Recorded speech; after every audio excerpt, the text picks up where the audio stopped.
So let's start the kinetic theory of gases. Kinetic theory of gases. तो basically हम लोग को जो इस चैप्टर में फोकस करना है वो फोकस ये करना है बच्चे कि गैसेस पे फोकस करना है। इस चैप्टर में कुछ क्वेश्चंस, जैसे हम लोग शुरुआत में अगर हम कुछ क्वेश्चंस की बात करें कि ये सारी चीजें क्या हैं, उन सब का आंसर जो है इस चैप्टर में देने का प्रयास करेंगे बच्चे। क्वेश्चंस का मतलब अगर मैं इसमें डिस्कस करना ये चाहूँ कि कैसे सॉलिड लिक्विड गैस कैसे डिफर करते हैं आपस में, इनका मतलब कह सकते हैं कि इनका इंटरेक्शन कैसा होता है, और क्या न्यूटन्स लॉ इसमें इनके मोशन में वैलिड होता है, और इनकी हीट सॉलिड लिक्विड गैस की स्पेसिफिक हीट कैसे वैरी करती हैं बच्चे, और जो इनकी जो और डिफरेंट प्रॉपर्टीज है लाइक विस्कोसिटी, डिफ्यूजन। तो इन सब चीजों को हम लोग बच्चे कोरिलेट करेंगे on the basis of certain molecular parameter. तो सबसे पहले हम लोग बच्चे मॉलिक्यूलर थ्योरी ऑफ मैटर को डिस्कस कर लें, जो कि मॉलिक्यूलर थ्योरी ऑफ मैटर को जो दिया था डाल्टन ने दिया था। डाल्टन एटॉमिक थ्योरी नाम की मानी जाती है बच्चे, और बहुत ही पुरानी थ्योरी है। सोचिए नियरली 200 या 190 ईयर एगो ये जो है मॉलिक्यूलर थ्योरी ऑफ मैटर दिया था डाल्टन साहब ने। और उस समय इवन उनकी थ्योरी फेल हो गई थी, लेकिन कुछ ना कुछ तो अप टू सम पॉइंट वो करेक्ट थी। और उनकी मॉलिक्यूलर मैटर क्या कहती थी, पहले इसको जरा डिस्कस कर लेते हैं बच्चे, और फिर हम लोग आगे बढ़ते हैं। तो मॉलिक्यूलर थ्योरी ऑफ मैटर, तो अकॉर्डिंग टू डाल्टन, ये डाल्टन ने प्रपोज किया था बच्चे। तो इन्होंने कहा जो किसी भी एलिमेंट का जो स्मॉलेस्ट कंस्टिट्यूएंट्स होता है बच्चे, वो एटम्स होते हैं। मतलब everything is made up of the atom, ये ऐसा इनका कहना था बच्चे। तो पहला पॉइंट है बच्चे, the smallest constituents of an element are atoms। तो मतलब हर एक चीज जो मिलके बनी हुई बच्चे वो एटम से मिलके बनी हुई है, ये ऐसा डाल्टन का मानना था बच्चे। और एटम के बारे में क्या बताया बच्चे, ये क्या होते हैं कि atoms are identical for different elements, even there are different elements, लेकिन उनके जो एटम्स होंगे बच्चे that will be in identical. ठीक है ना? तो कह सकते हैं बच्चे, या फिर दूसरा पॉइंट ऐसे समझ सकते हैं बच्चे कि अगर एक एलिमेंट है बच्चे, ठीक है ना, तो और दूसरा एलिमेंट है, तो उसमें जो आइडेंटिकल होंगे वो एटम्स होंगे। एटम्स चाहे फर्स्ट एलिमेंट की बात करें चाहे सेकंड एलिमेंट की बात करें, they are going to be same. मतलब जो उसका मेन कंस्टिट्यूएंट है, everything basically is made up of the atoms कह सकते हैं। तो ये लिख सकते हैं atoms of one element are identical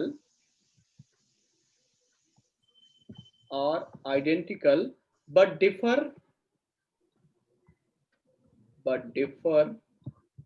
from those of other elements।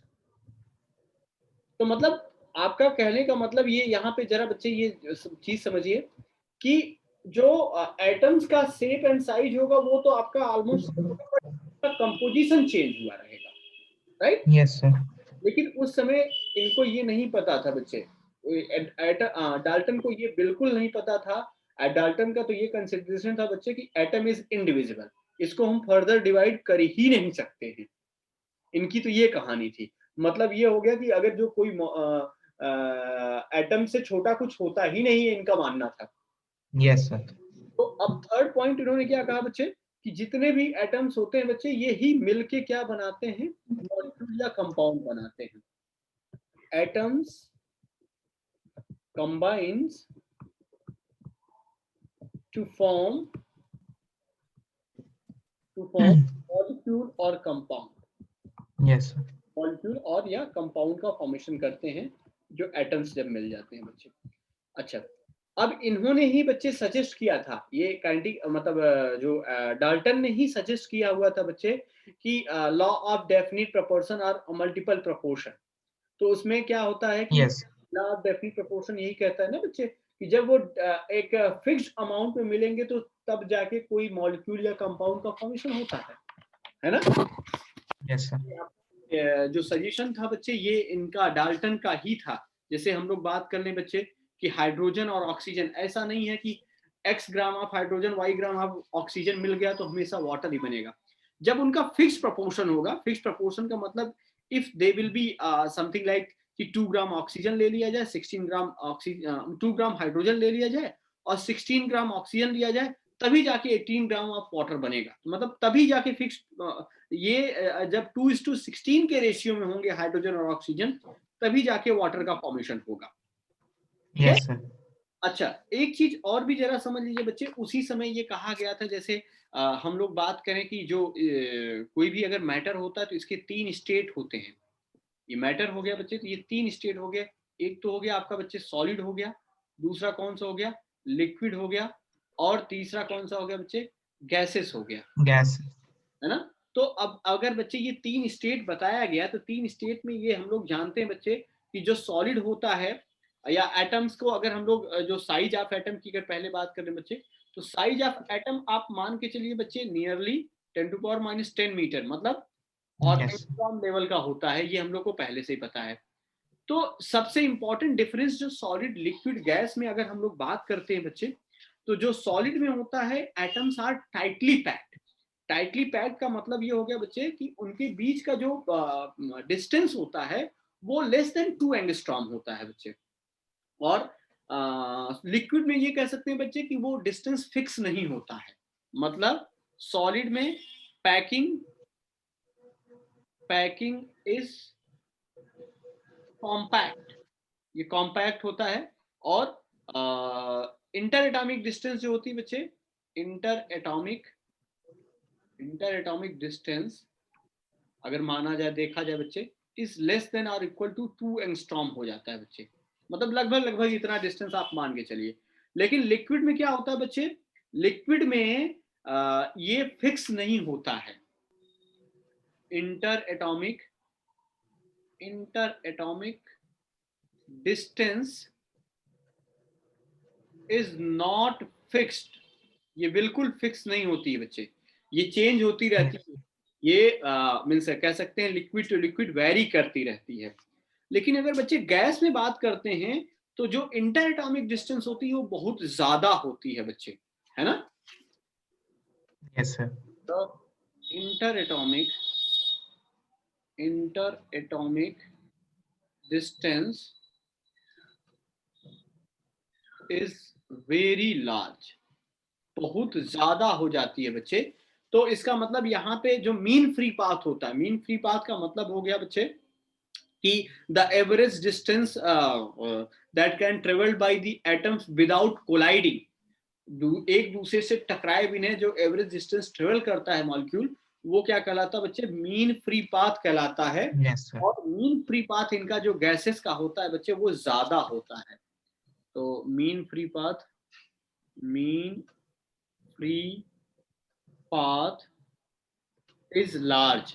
तो अगर मीन फ्री पाथ क्या होता है बच्चे, इसको भी लिख सकते हैं, ये लिख सकते हैं बच्चे द एवरेज डिस्टेंस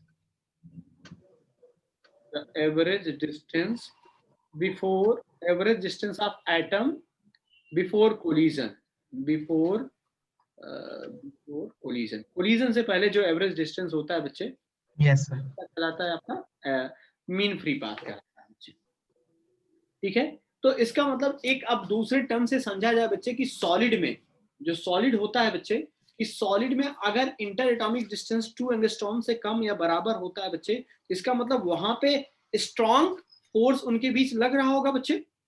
या कह सकते हैं कि उनके बीच में क्या होगा कि एक लॉन्ग रेंज अट्रैक्शन फोर्स लग रहा होगा बच्चे, आपस यस सर। में एक दूसरे से कनेक्टेड होंगे बच्चे due to this force only. और स्मॉल रेंज रिपल्सन लग रहा होगा। भाई अगर पास पास में है तो रिपेल नहीं कर रहे होंगे, जाहिर सी बात है। अगर दूर दूर जा रहे हैं तो इसका मतलब वो अट्रैक्ट करके पास आ जा रहे हैं। इसलिए हम ये कह सकते हैं यस सर। कि short range repulsion and long range attraction force काम करता है in case of the solid. ठीक है? अगर Yes, sir. लेकिन ऐसा लिक्विड और गैसेस में नहीं होता है बच्चे। लिक्विड में तो मान लीजिए मोर और लेस होता भी है, क्योंकि वो वहां पे रैंडम मोशन होता रहता है बच्चे। कोई भी लिक्विड मॉलिक्यूल एक जगह रुका नहीं रहता है, या फिर कोई भी गैस मॉलिक्यूल एक जगह रुका नहीं रहता है, ये वैरी करते रहते हैं बच्चे। तो इसी में इसी कंटिन्यूएशन में बच्चे एक साइंटिस्ट हुआ करते थे जिनका नाम है रिचर्ड फेनमैन, और ये एक्चुअली फादर ऑफ कह सकते हैं नैनो टेक्नोलॉजी भी कहे जाते हैं। इनका ये कहना था there is a plenty of land at the bottom. मतलब इनका एक स्टेटमेंट, बड़ा फेमस स्टेटमेंट कोट है कि there is a plenty of land at the bottom. मतलब आप अगर बात करते हैं बच्चे, जैसे कोई एक बड़ा मॉलिक्यूल है, बड़े मॉलिक्यूल से एक स्मॉल मॉलिक्यूल बनाया जाए, मतलब नैनो पार्टिकल्स बनाया जाए, तो वो प्रॉपर्टीज चेंज हो जाती है बच्चे। और जब वो Yes, प्रॉपर्टीज sir. चेंज हो जाती है तो वो बड़े अलग तरह से बिहेवियर शो करते हैं।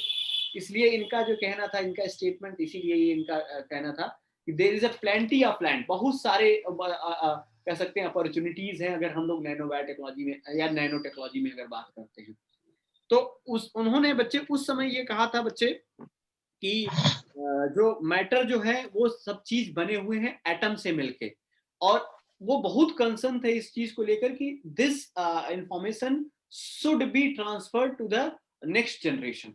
क्योंकि उस समय जब इन्होंने बताया था बच्चे, तो उस समय जो चल रहा था, आपका कह सकते हैं कि एक इन्वायरमेंटल डिजास्टर, या फिर लोग, मतलब उसमें ये लगता ही नहीं था कि लोग सरवाइव करेंगे। तो उनको बड़ी चिंता Yes, sir. होती, किसी भी तरीके से ये जो भी अभी तक साइंस में काम हुआ है, this should be transfer to our next generation, so that लोग इसके आगे सोचना शुरू करें। नहीं तो फिर से वही चीज हो गया ना कि एक गैप हो जाने के बाद फिर से लोग वहीं से काम Yes, sir. करते हैं जहाँ पे उनको लगता है बस यहीं तक हुआ ही था, है ना।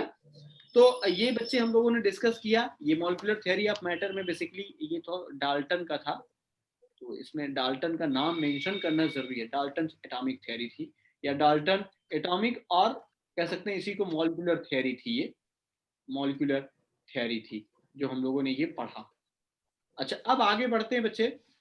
अब यहीं से थोड़ा सा जो कॉन्सेप्ट आने लगा, जो मेन मतलब हम लोग को फोकस करना है बच्चे, वो गैस पे फोकस करना है। ठीक है, तो गैस पे फोकस करना, तो गैस का बिहेवियर क्या होता है बच्चे, इस पे जरा हम लोग डिस्कस करें कि ये गैस किस तरह से बिहेव करती है।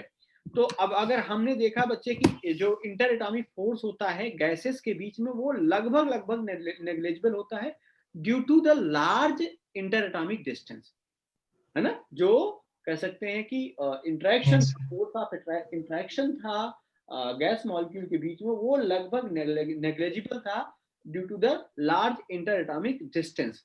लेकिन हाँ, Yes, sir. ये, जब मतलब ये कंसीडर तब होता था बच्चे जब मॉलिक्यूल आपस में क्या करते थे, कोलाइड करते थे। तो मतलब ये हो गया बच्चे कि जब गैसेस जो हैं बच्चे, गैसेस को समझना तब आसान हो जाता है जब ये गैसेस सॉलिड या लिक्विड में बच्चे कन्वर्ट हो जाते हैं। Yes, sir. तो अब ये कह सकते हैं बच्चे कि जो गैसेस होती हैं बच्चे, और या कह सकते हैं कि एक पर्टिकुलर कंडीशन को सेटिस्फाई तब करती हैं जब हाई टेम्परेचर होता है और लो प्रेशर होता है। तो उस समय ये कह सकते हैं कि एक रिलेशन को सेटिस्फाई करते हैं, और जिसको हम कह देते हैं बच्चे आइडियल गैस इक्वेशन कह देते हैं। और उस आइडियल गैस इक्वेशन कब सेटिस्फाई होता है बच्चे, हाई टेम्परेचर और लो प्रेशर पे। तो देखिए हाई टेम्परेचर लो प्रेशर पे होता क्या है बेसिकली, जब भी आप बात करेंगे बच्चे हाई टेम्परेचर और लो प्रेशर की बात करेंगे, तो जब आप ये कह दिए कि ये मान लीजिए ऐसा हो गया, आपने कहा हाई प्रेशर है। हाई प्रेशर का मतलब आपने पिस्टन को नीचे कर दिया। अब गैसेस मॉलिक्यूल क्या होंगे बच्चे, अब देखिए गैसेस मॉलिक्यूल का जो यहाँ पे मोशन होगा बच्चे, ये रैंडम होगा और बहुत ही फास्ट होगा, है ना। Yes, sir. ये रैंडम और बहुत फास्ट हो जाएगा बच्चे। अगर यही चीज ये कब कब की बात Yes, है sir. बच्चे, ये मैं ये कह दूं कि हाई टेम्परेचर की बात कर रहा हूँ, और लो प्रेशर कह दूं, दूसरा केस लो प्रेशर का बनाऊं। ये हाई टेम्परेचर पे बच्चे क्या होगा कि काइनेटिक एनर्जी इनकी इतनी तेज हो जाएगी, इनको इंटरेक्ट करने का मौका ही नहीं मिलेगा, ये भागते ही रहेंगे बच्चे। और Yes, sir. बात कर कहाँ पे बात कर लेते हैं, हाई प्रेशर पे तो ये पास पास आ जाएंगे। अगर लो प्रेशर रहेगा बच्चे, अगर इस फिगर में Yes, sir. लो प्रेशर पे है, तो लो प्रेशर पे they are not going to interact with each other. ये इनके बीच में डिस्टेंस बना ही रहेगा और ये मूव करते रहेंगे रैंडम, लेकिन उनकी वेलोसिटी इतनी ज्यादा तेज नहीं होगी। तो इसका मतलब यहाँ पे इस कंसिडरेशन से ये हो जाता है बच्चे कि ये at the low pressure at high temperature पे जो गैसेस होती है बच्चे, उनका आपस में इंटरेक्शन खत्म हो जाता है। जब yes sir, आपस में इंटरेक्शन हो जाता है बच्चे, तब वहां पे ये कह सकते हैं कि गैस का अलग ही बिहेवियर चलने लगता है ना? तो उस चीज को जरा मतलब हम लोग बात करेंगे, आइडियल गैस इक्वेशन की बात करेंगे कि वो कैसे होता है, क्या होता है। तो पहले ये हाई टेम्परेचर और लो प्रेशर को हमें कंसीडर करना पड़ेगा for studying the behaviour of the gases. तो नेक्स्ट है हम लोग को जो पढ़ना है ये है बिहेवियर ऑफ गैसेस। तो बिहेवियर ऑफ गैसेस को जो हम लोग को पढ़ना रहेगा बच्चे कि ये at high temperature and low pressure,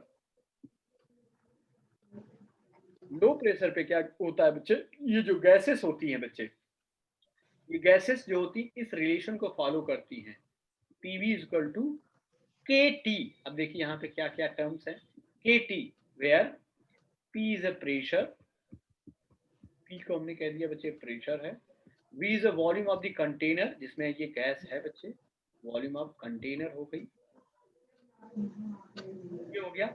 और टी क्या हो गया बच्चे, टेम्परेचर हो गया, टी हो गया आपका टेम्परेचर हो गया बच्चे। और के को क्या कह दिए बच्चे, ये कांस्टेंट हो गया, के इज बेसिकली कांस्टेंट हो गया।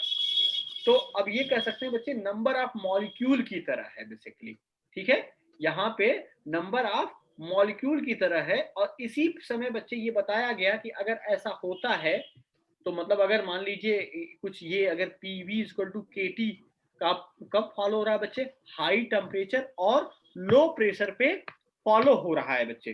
तो मतलब फॉर yes sir, और गिवन गिवन सिंपल मीन्स कह सकते हैं given sample of the gas, given sample of gas, अगर कोई भी अगर गैस दिया रहेगा बच्चे एट मतलब particular PVT at P pressure P volume V temperature T, तो के हो जाएगा बच्चे, वो क्या हो जाएगा, कांस्टेंट हो जाएगा। और ये कांस्टेंट जो होगा बच्चे that will be proportional to the number of molecule के yes proportional, sir, number of molecule के डायरेक्टली प्रोपोर्शनल हो जाता है। तो ये कब वैरी करता है बच्चे, कैसे वैरी करता है, ये वैरी करता है बच्चे, कह सकते हैं इसको अगर हम कहें ये वैरी तब करेगा जब हम पी वी और टी को वैरी करेंगे तो ये वैरी करने लगेगा। तो इसी के को कह देते हैं बच्चे this K will be proportional to the, मैंने कहा ना number of molecule, yes sir, number of molecule. अब जब इसको प्रोपोर्शनलिटी को हटाएंगे बच्चे तो एक कांस्टेंट और आ जाता है जिसको हम इंडिपेंडेंट कांस्टेंट कह देते हैं, स्मॉल के, और ये एन कह देते हैं। और एन क्या हो गया बच्चे, this is nothing, it's a number of molecule हो गया। और इसी को बच्चे मतलब हर एक गैस के लिए इसी के को अगर हम बताना चाहेंगे बच्चे तो ये बोल्ट्जमैन कांस्टेंट हो जाता है। मतलब पी पी अपॉन, अगर मैंने कहा यहाँ पे n रख देता हूं, ये n इंटू टी रख देता हूं, तो this will be equal to K B and this K B is Boltzmann constant. और यहीं से शुरू हो गया बच्चे क्या, एवोगैड्रो की हाइपोथेसिस।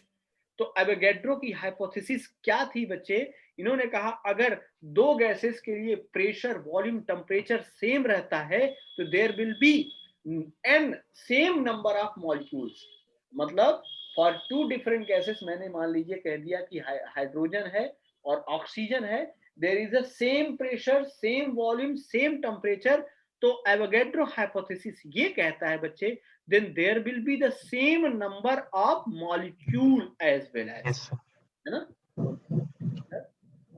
एवोगैड्रो हाइपोथेसिस ये क्या कहते हैं जरा ये समझाते बच्चे, एवोगैड्रो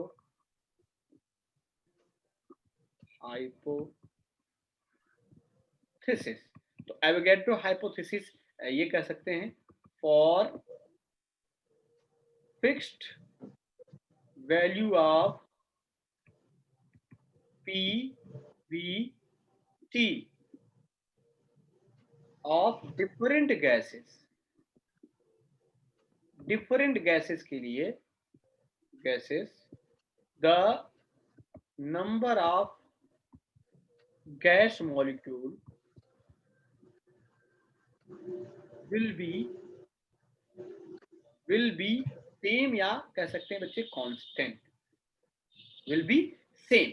तो मतलब ये हो गया at fixed temperature and pressure the number of molecules per unit volume is same for all gases, है ना। तो फिर इसी पे डिफाइन किया गया बच्चे, ये जब बताया गया तो ये यहीं से बताया गया बच्चे कि ये आप PV/T, और ये फिक्स नंबर ऑफ मॉलिक्यूल की बात किया था बच्चे, तो ये क्या था आपका कांस्टेंट आ रहा था, and this was a constant, ये आपका बोल्ट्जमैन कांस्टेंट था। तो ये हर एक गैस के लिए कांस्टेंट होगा बच्चे। तो यहीं से बच्चे ये बताया गया कि एवोगैड्रो हाइपोथेसिस ने बताया बच्चे कि अगर मैं मान लेता हूं कि 22.4 लीटर Yes, sir.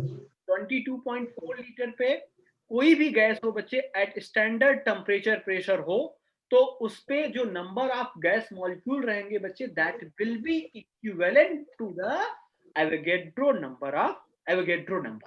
ठीक है बच्चे। तो यहीं से ये कहा गया, क्या कहा गया, the number of molecule of molecule the number of molecule in 22.4 liter of any gas at STP standard temperature pressure are 6.02 into 10 to power 23 which is a Avogadro number। इसी को बोल देते हैं ना बच्चे, एवोगैड्रो नंबर बोल देते हैं। ठीक है ना। Yes, sir. टेम्परेचर कितना रखा जाएगा बच्चे, एसटीपी की अगर बात करूंगा तो प्रेशर को बच्चे आप रखोगे 1 atm एंड स्टैंडर्ड टेम्परेचर को क्या रखोगे बच्चे 273 केल्विन, 273 केल्विन पे। तो इस समय जो भी होगा बच्चे ये 1 मोल के बराबर होगा, या फिर कह सकते इतना नंबर ऑफ मॉलिक्यूल के बराबर होगा, और ये 1 मोल के बराबर होगा, and which will be equal to the molecular weight as well. ठीक है। Yes, sir. which is equal to the किसके बराबर है बच्चे 1 मोल एंड मॉलिक्यूलर या मोलर वेट कह सकते हैं बच्चे, है ना, या मोलर वेट या फिर मॉलिक्यूलर वेट कह सकते हैं बच्चे।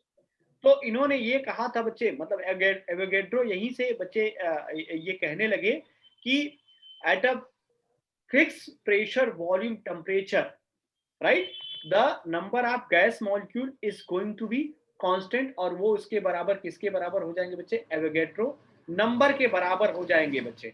मतलब ये इन्होंने इसी पे बताया 22.4 लीटर कह दिया जाए और स्टैंडर्ड टेम्परेचर प्रेशर कर दिया जाए बच्चे, तो उस समय ये बताया था।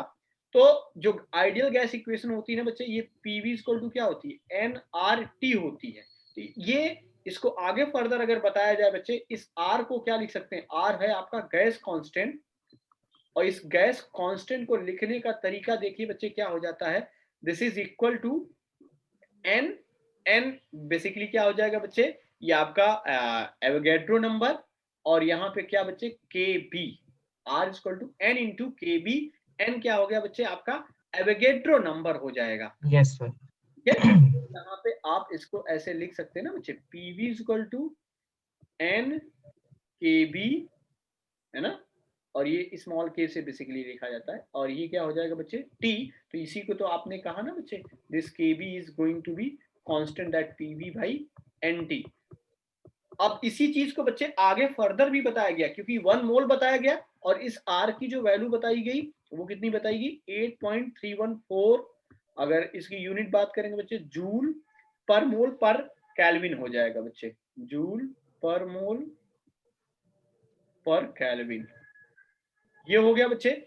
उसके अलावा अगर Yes, number sir. Of moles को भी बताया गया तो इस नंबर ऑफ मोल को आप ये भी लिख सकते हैं बच्चे, mass of the gas given upon molar mass, am not लिख सकते हैं ना बच्चे, या Yes, sir. ऐसे भी लिख सकते हैं एन अपॉन एन ए। देखिए एन अपॉन एन ए तब होगा बच्चे जब एवोगैड्रो नंबर, यहाँ Na कर लीजिए, एवोगैड्रो नंबर होगा। N क्या हो गया? नंबर ऑफ मॉलिक्यूल, है ना? तो ये कह सकते हैं बच्चे, ये number of molecule when m mass is given, और m नॉट मतलब उसमें एवोगैड्रो नंबर होगा, ये किसके बराबर हो जाएगा बच्चे? नंबर ऑफ मोल के बराबर हो जाएगा, नंबर ऑफ मोल के बराबर होगा, जो कि एवोगैड्रो ने हाइपोथेसिस दिया बच्चे। तो इसी yes sir, और आगे चलते हैं बच्चे, थोड़ा सा और इसको समझते हैं और एलाबोरेट करते हैं। तो हम लोग को ये पता चल गया बच्चे कि अगर हम लिखना चाहेंगे जिस PV इज इक्वल टू, अगर फर्दर लिखें तो n, और ये हो गया बच्चे आपका n by Na is a number of mole हो गया बच्चे, और इंटू R इंटू T, ये लिख सकते हैं बच्चे। yes sir, तो यहाँ ये चीज तो कंफर्म होगी बच्चे, R by Na, this KB KB, सकते हैं, हाँ, this is your R by Na हो जाएगा बच्चे, Na is your Avogadro number हो जाएगा। तो यहाँ से ये yes, भी बन जाएगा PV इक्वल टू n और ये KB, और ये क्या हो गया बच्चे? T, जो कि हम लोगों ने yes sir, किया है, NKBT हो गया। तो अब यहाँ से बच्चे नंबर ऑफ मोल के टर्म में भी लिखा जा सकता है। अगर ये प्रेशर को ऐसे भी तो लिख सकते हैं, N बाई V, और ये क्या हो गया बच्चे? KB, और ये क्या हो गया? T। अब ये क्या हो गया बच्चे? अब यहाँ से देखिए, कैपिटल N, ये क्या हो गया बच्चे? Number of molecules, molecules, mass m, जब मास m रहता है तो n बाई वी, तो यहाँ से बच्चे ये भी नंबर ऑफ गैस मॉलिक्यूल हो जाता है बच्चे। ये क्या हो गया? आपका नंबर ऑफ गैस okay, पर यूनिट वॉल्यूम हो गया ना। yes sir, तो this can be written small n KBT, small n के टर्म में लिख सकते हैं, स्मॉल n। हम नंबर ऑफ मोल माने हैं ना बच्चे, इसलिए थोड़ा सा आप इसको कोई और भी टर्म दे सकते हैं, ठीक है? हमने नंबर ऑफ yes, मोल माना है, तो आप इसको एज इट इज रहने दीजिए, जाने दीजिए, उसको टर्म में ना लिखिए, यही अपने आप में सफिशियंट है, ये आप ऐसे ही छोड़ सकते हैं, ठीक है? तो कहने का मतलब ये हो गया yes, बच्चे, अब यहाँ से थोड़ा सा हम लोग ये इसके टर्म में लिखना चाहते हैं कि ग्राफ बनाना चाहते हैं बच्चे, PV और मतलब PV बाई NT वर्सेस आपका प्रेशर का ग्राफ बनाना चाहते हैं, जिससे आइडियल गैस इक्वेशन के बारे में हम लोग समझने का प्रयास करते हैं। तो हमें पता है बच्चे, we know PV is equal to क्या हो जाएगा? NRT, N is a number of mole हो जाएगा बच्चे। अगर ये है तो इस प्रेशर को आप और कैसे लिख सकते हैं बच्चे? This pressure can be written as N by V, और ये क्या हो गया बच्चे? RT हो गया। yes sir, अब इसको अगर हमें नंबर ऑफ मोल को थोड़ा चेंज करना, तो हम क्या लिख सकते हैं बच्चे? M अपॉन M नॉट, और ये V हो गया, और ये R इंटू T हो गया बच्चे, बोलिए।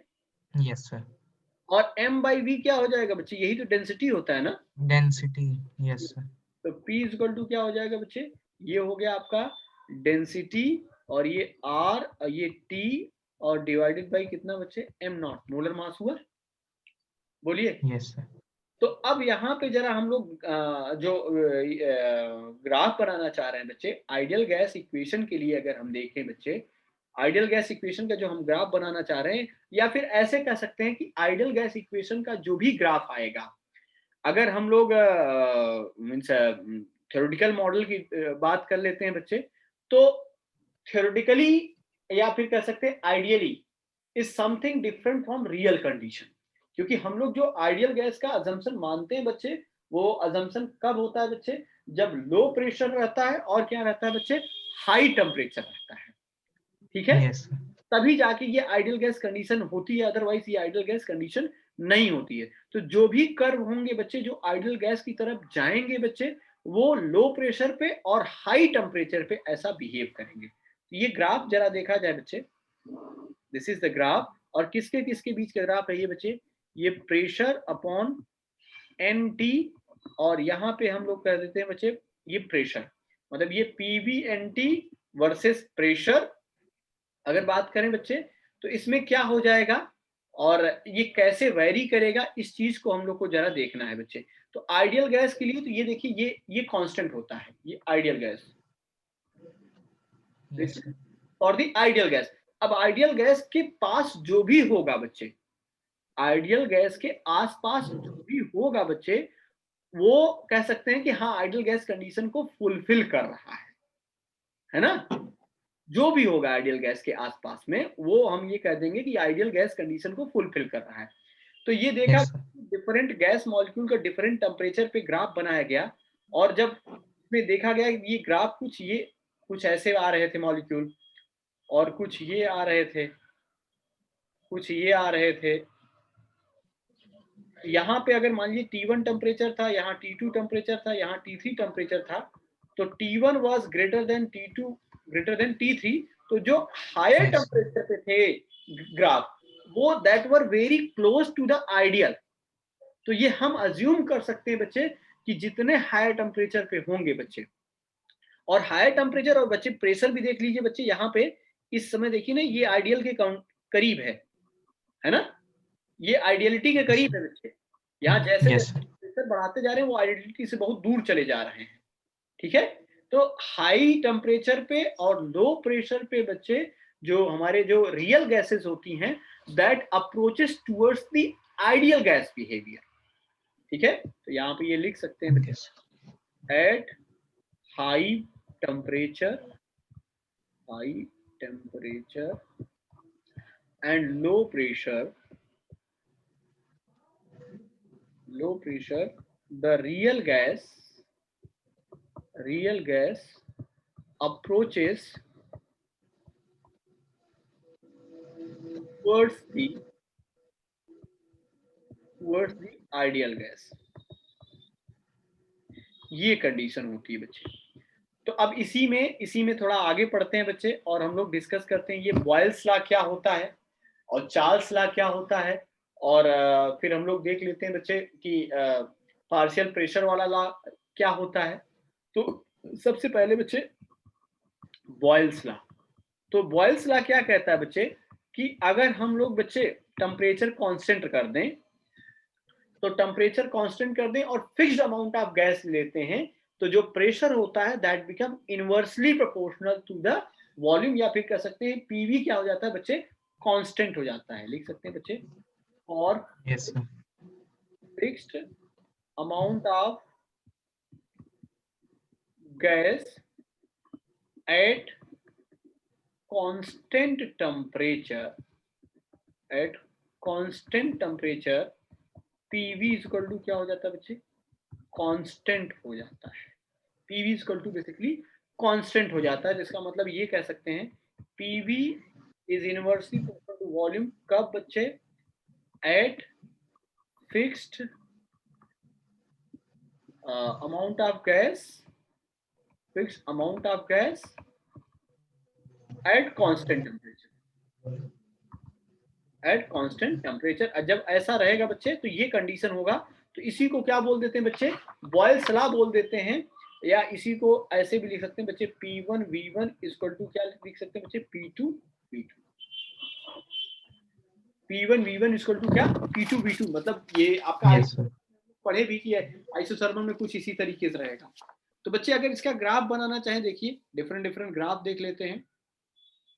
प्रेशर और वॉल्यूम का ग्राफ देखिए, ये बनेगा, है ना। तो इसमें कब रहेगा बच्चे, ये डिफरेंट मतलब टेम्परेचर कांस्टेंट रहेगा, टेम्परेचर कांस्टेंट रहे बच्चे, और इसके अलावा क्या कांस्टेंट रहेगा बच्चे, फिक्स्ड अमाउंट ऑफ गैस रहेगा। तो मतलब मास भी क्या रहेगा बच्चे, कांस्टेंट रहेगा ना, तभी ये बनेगा।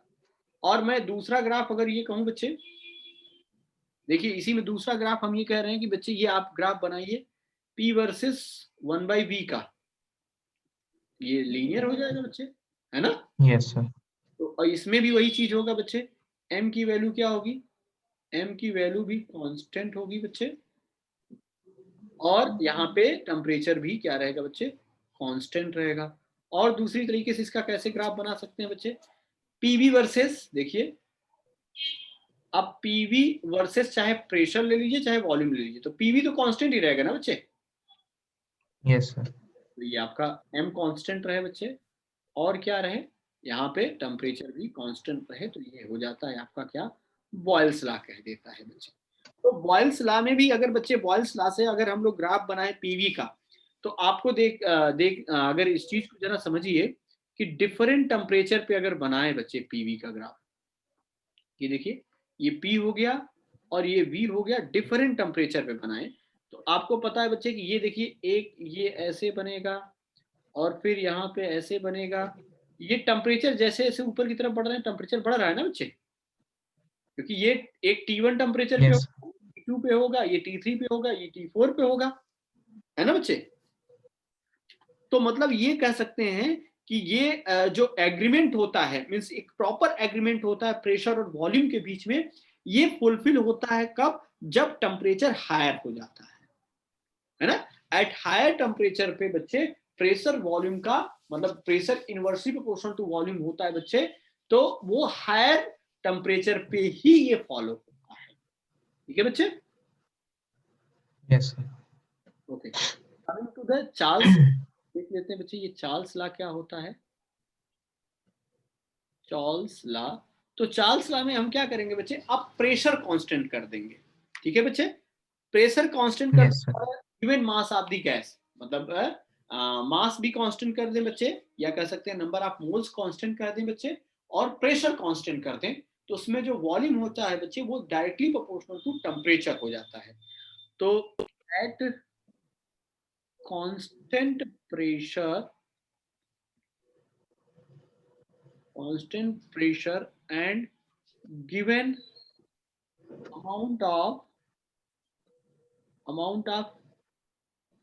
gas, given amount of gas, the volume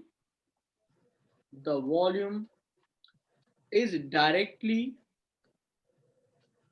proportional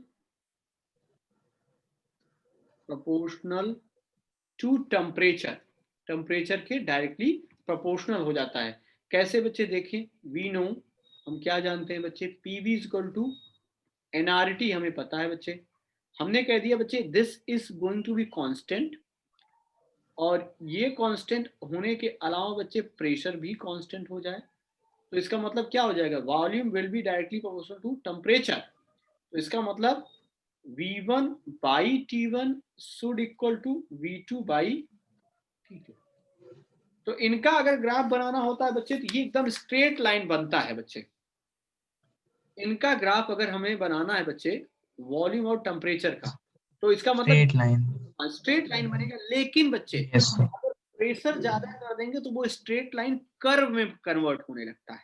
Yes, sir. Yes, sir. Pressure ज्यादा कर देंगे तो वो स्ट्रेट लाइन कर्व में कन्वर्ट होने लगता है। तो इसलिए लो प्रेशर पे ये फुली सेटिस्फाई होता है बच्चे। जैसे मान लीजिए मैंने कह दिया ये बना दिया, थोड़ा सा बना, और ये बना, और ये बना, तो ये प्रेशर मैंने कह दिया बच्चे, यहाँ पे P1 था, यहाँ पे क्या था P2 था, और यहाँ पे क्या था P3 था।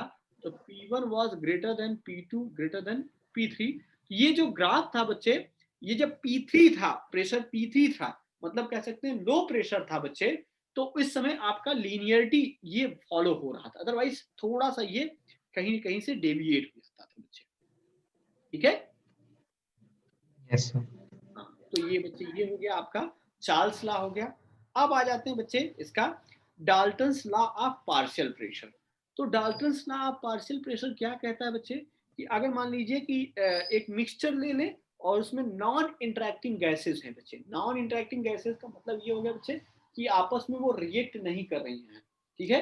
तो जो इंडिविजुअल Yes, sir. प्रेशर होगा बच्चे, individual pressure by the individual gas होगा, तो उनका जो समेशन हो जाएगा that will give rise the total pressure. मतलब summation of the individual pressure, summation of the individual pressure of the non-interacting gas in a mixture give rise the total pressure।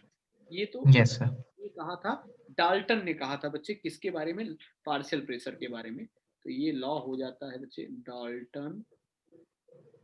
Dalton law of partial pressure. तो इनका statement देख लीजिए बच्चे, और फिर वो देख लीजिए। तो हम पहले अज्यूम कर लें बच्चे, ये मान लीजिए कोई मिक्सचर है, इसमें डिफरेंट गैसेस है। डिफरेंट गैसेस का मतलब बच्चे कर रहा हूँ डिफरेंट डिफरेंट कलर से, कुछ ये रेड कलर से हो गई, कुछ मैंने कह दिया ये ब्लैक कलर से हो गई, नॉन रिएक्टिव है, और कुछ एक गैस हो गई बच्चे ब्लू कलर से। मान लीजिए ये 3 गैस है, या फिर एक चौथा कलर भी हम लोग इंट्रोड्यूस कर दें येलो कलर से। ये मान लीजिए 4 डिफरेंट गैसेस हैं, और 4 डिफरेंट गैसेस हैं बच्चे, और इनका डिफरेंट नंबर ऑफ मोल्स हैं, है ना। तो ये मान लें, let there are n number of gases, n number of non-interacting gases, number of non-interacting gases. तो नॉन इंटरेक्टिंग गैसेस हैं बच्चे of mu1, mu2, mu3 up to mu1 number of moles, ये इतना है बच्चे। तो उस समय अगर हमें लिखना चाहेंगे तो देन पीवी, मतलब ये वॉल्यूम तो फिक्स है बच्चे, तो जो इनका प्रेशर पीवी Yes, बच्चे mu1 plus mu2 plus up to कहां तक बच्चे, mu n तक एट फिक्स टेम्परेचर पे है बच्चे, RT हो जाएगा। तो अगर इनको मल्टीप्लाई करेंगे बच्चे, ये हो जाएगा mu1 RT by V plus mu2 RT by V plus mu3 RT by V and so on. तो आप देख सकते हैं बच्चे ये क्या है, ये P1 ही तो है, पार्शियल प्रेशर एक्सर्टेड। देखिए ना, PV इक्वल टू क्या लिख सकते हैं बच्चे, mu1 RT। तो P can be written as this, P1 can be written as a mu1 RT by, mu1 RT by P1. हाँ ये V, ये हो गया बच्चे। यहाँ पे ये P can be written as P1 plus P2 plus P3। तो पार्शियल प्रेशर जो हो जाएगा बच्चे, इनका समेशन हो जाएगा बच्चे, ठीक है ना। Yes, तो ये कब होगा बच्चे, ये जब आपका at a fixed pressure, fixed volume and fixed temperature पे ऐसा होगा, तो इन सबका जो पार्शियल प्रेशर हो जाएगा, उनका summation will be equal to the total pressure हो जाता है। ओके, तो अब इसी पे जरा बच्चे कुछ न्यूमेरिकल yes. लेते हैं, कुछ प्रॉब्लम्स कर लेते हैं, और फिर हम लोग फिर आगे बढ़ते हैं।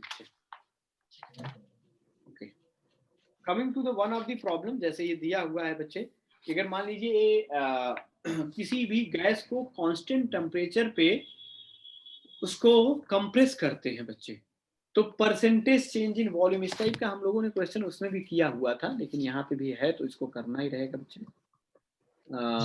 The pressure of given mass of gas is filled in a vessel of volume V at constant temperature,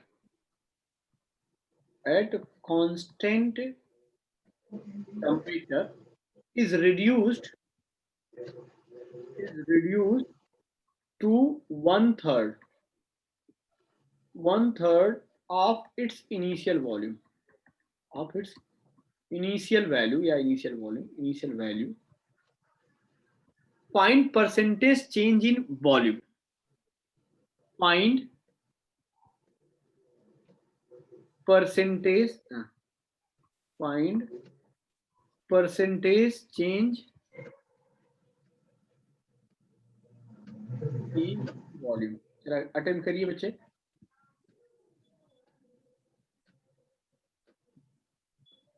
इसमें देखिए दिया हुआ ना बच्चे, मान लीजिए प्रेशर P1 था, अभी जो P2 हो गया बच्चे, वो कितना हो गया, वन थर्ड ऑफ इनिशियल हो गया। तो अब Yes, sir. बच्चे ये टेम्परेचर, कांस्टेंट टेम्परेचर पे ऐसा हो रहा है, ठीक है ना। Yes, sir. कांस्टेंट टेम्परेचर पे ऐसा हो रहा है, मैंने मेंशन नहीं किया क्या क्वेश्चन में। नहीं सर, लिखा है at constant temperature. हाँ, कांस्टेंट टेम्परेचर पे ये मेंशन किया है। Yes. We can write here the, यहाँ पे हम यूज करते हैं बच्चे बॉयल्स। Boyle's law. हाँ, Yes. V1 equal to P2 V2। तो P1 की वैल्यू P1 ही रहने दीजिए, वॉल्यूम V1 रहने दीजिए बच्चे, और ये P2 कितना हो जाएगा बच्चे, 1/3 P1, और ये हो गया बच्चे क्या, Yes. P1 कैंसिल हो गया बच्चे, and this V2 will become कितना हो जाएगा बच्चे, 3V1 हो जाएगा। 3v1. Yes, sir.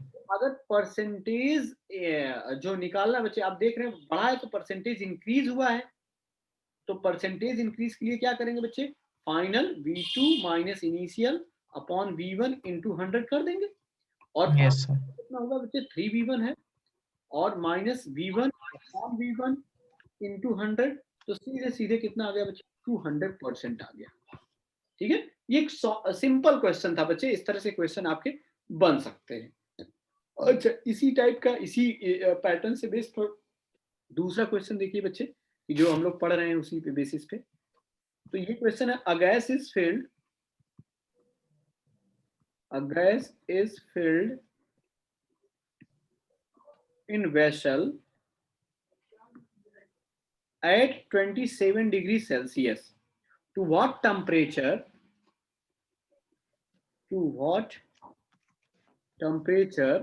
should it be heated?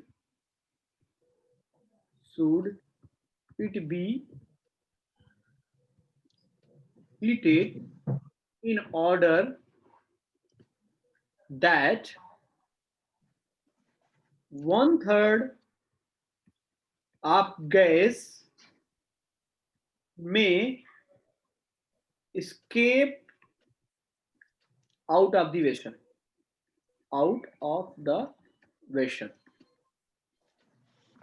Attend करिए बच्चे, देखिए। तो देखिए क्या दिया हुआ है, टेम्परेचर दिया हुआ है, T1 इक्वल टू कितना, 27 डिग्री सेल्सियस। तो जब भी ये दिया हो तो बच्चे Yes. पहले कन्वर्ट कर लेंगे, so this will B 300 kelvin हो जाएगा। Yes, sir. इनिशियल वॉल्यूम हम मान लेते हैं बच्चे कि V था, ठीक है। और अब इसमें हो क्या रहा बच्चे, और टेम्परेचर हम लोग को बच्चे इनिशियल पता है, और टेम्परेचर T2 हम लोग को नहीं पता है, और वॉल्यूम कितना हो Yes, रहा sir. है, इस चीज को जरा समझिए। कह रहा है, a gas is filled in a vessel at 27 डिग्री, at to what temperature should it be heated, कितने टेम्परेचर से हीट करें बच्चे, in order to that 1/3 of the gas may escape out of the vessel. 1/3 Yes, sir. क्या हो जाए बच्चे, escape out हो जाए। समझ रहे हैं बच्चे, Yes, sir. स्केप आउट होने का मतलब क्या हो जाएगा बच्चे, अगर मैं ये कह रहा हूं 2/3 बच्चे। 1/3